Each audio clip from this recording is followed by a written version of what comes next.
দোকান বসবে, রাস্তায় কোনো দোকান বসবে না, এটা যারা এখানে রয়েছে তাদেরকে এই বার্তাটা দিয়েছে।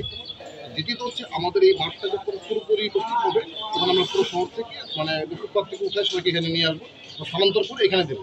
এবং এই জায়গাটা খুবই সুন্দর একটা জায়গা, সিলেট শহরে একদম প্রাণকেন্দ্র, সিটি কর্পোরেশন ডান পাশে অবস্থিত, একটা সাইডের পাশে অবস্থিত, এরকম জায়গা অন্য কোথাও পাওয়া কিন্তু খুব দুষ্ট।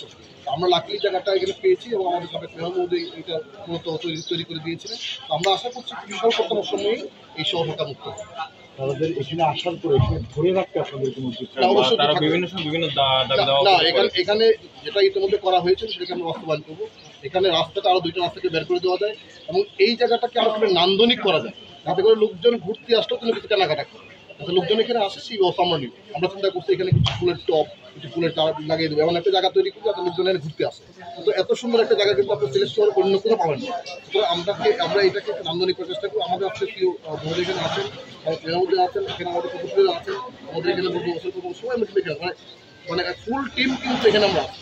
সুতরাং আমরা আশা করছি এটা খুবই স্বল্পতম আপনি দেখতে পাবেন, কয়েকটা দিন ধরে ধরেন ইনশাল্লাহ ভালো কিছু দেখতে পাবেন।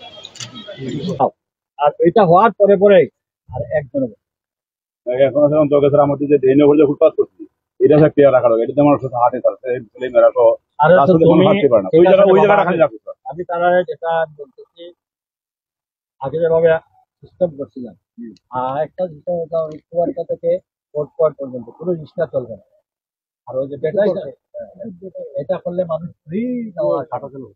আর একটা যে ব্যাটারি চালিত রিক্সা আমরা যে অনুমোদন দেই নাই, আমরা যদি প্লেট নাই, 1 সপ্তাহ বা 10 দিনের একটা সময় যাতে তারা রিক্সাটা নিয়ে এই মাইকিং করো, অ্যানাউন্সমেন্ট করো, এরপরটাই কিন্তু আমরা ধরলে ডাম্পিং প্লেসে চলে যাবে।